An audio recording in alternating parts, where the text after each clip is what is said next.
জীবনের রঙিন স্বপ্নগুলোর মাঝে নিজেকে জড়াতে গিয়ে কখনো বুঝিনি তোমাকে মা।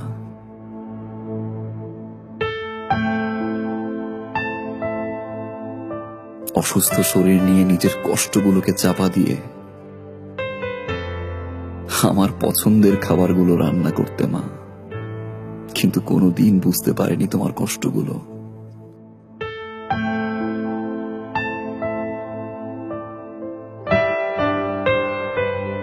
আমি সরি মা। বন্ধুদের সাথে হাজারো কথা বলতে গিয়ে নিজেকে ব্যস্ত রাখতাম, কিন্তু তোমার সাথে কথা বলার সময়টুকু পেতাম না মা। বিরক্ত হতাম তোমার ফোন পেলে।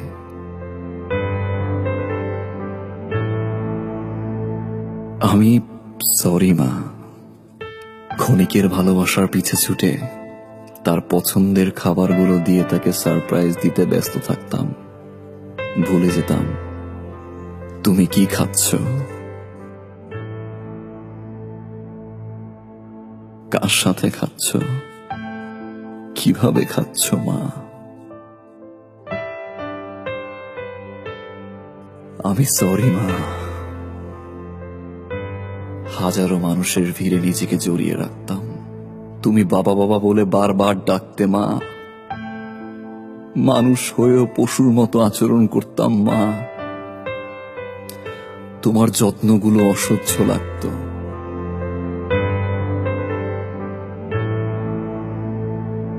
আজ তোমার দুপা জড়িয়ে ধরে বলতে ইচ্ছে করে আমি সরি মা।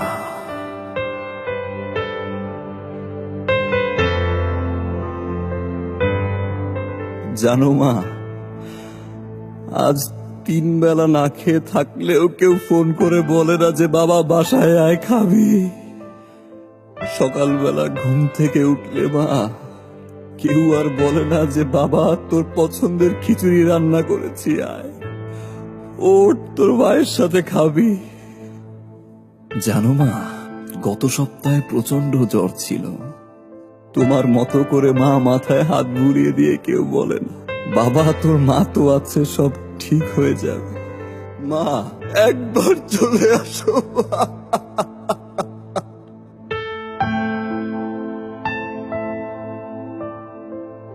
মা কোনোদিন বলতে পারিনি,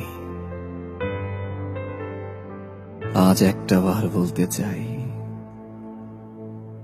সরি মা, and I love you। মাফ করে দিও মা।